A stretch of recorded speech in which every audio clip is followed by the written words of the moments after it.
G'day everybody, it's great to have this opportunity to just share with you for a few minutes. I want to talk to you for a few minutes about connect groups. I think they're just such a critical component in church life.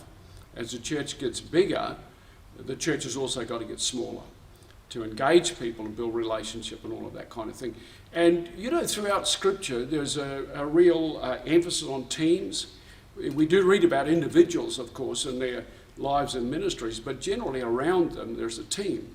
And of course, church history and church growth both emphasize the fact that we only really grow through reproducible systems.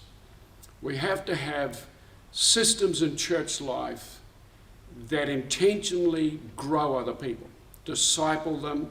It's through the multiplication of leadership, multiplication of ministries, which involves training and mobilization.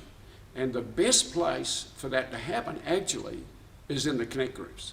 And it's just such a critical thing. And so let me just throw a few things out to you about that, because you know, connect groups can sometimes slip into just a really comfortable place where we all have a good time and go home. But actually we're missing the point. Connect groups need to be very intentional. They're a critical component in the emergence of people into the gifts and callings that God has for them.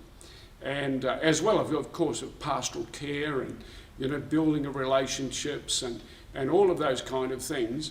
And so really it's there needs to be a very strategic approach, a very purposeful approach to the disciple-making process.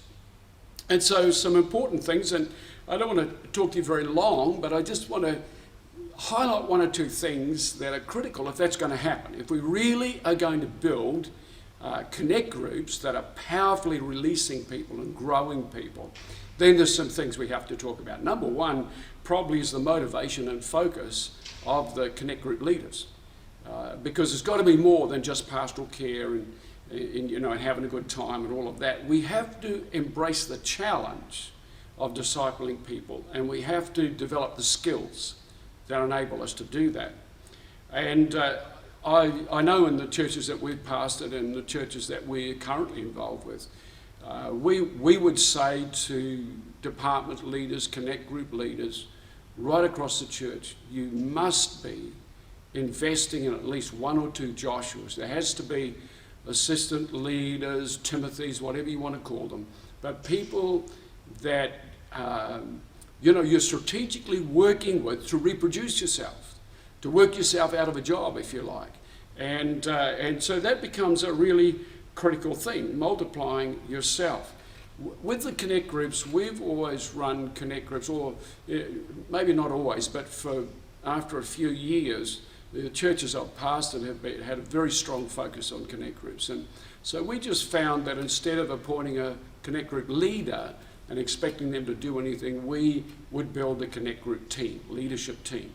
So there'd be the leader who has overall responsibility and you know, overseeing the whole thing. But then we would have a host.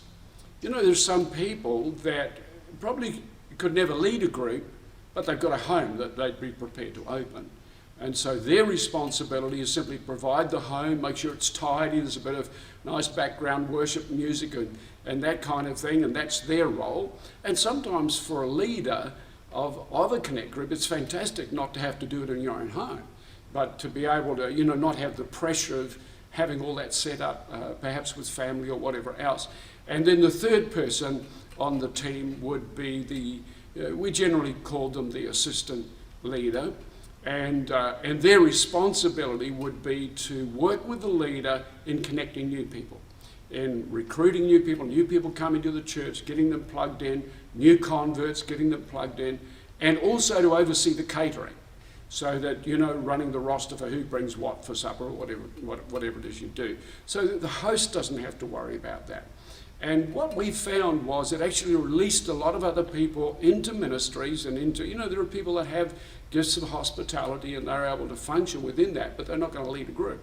And so you can work through all of those things, and we just found that was a very powerful way of beginning to get more people in, and then the leader can concentrate on the discipleship of people. So, just identifying people within the group that they need to work with quite strategically and purposefully. We would say to the leaders that every time, you do a house visit, you go to pray for the sick or whatever it is, that you take at least one or two other people with you, your assistant pastor, and, so that we're continually multiplying things like that. So anyway, that's just a few thoughts about Connect Group and Connect Group leadership and the whole dynamic of multiplying ministry, mobilizing people, and intentionally discipling others so that they can function in their gift and calling. So I trust you have a good night, and we'll see you again soon. God bless you.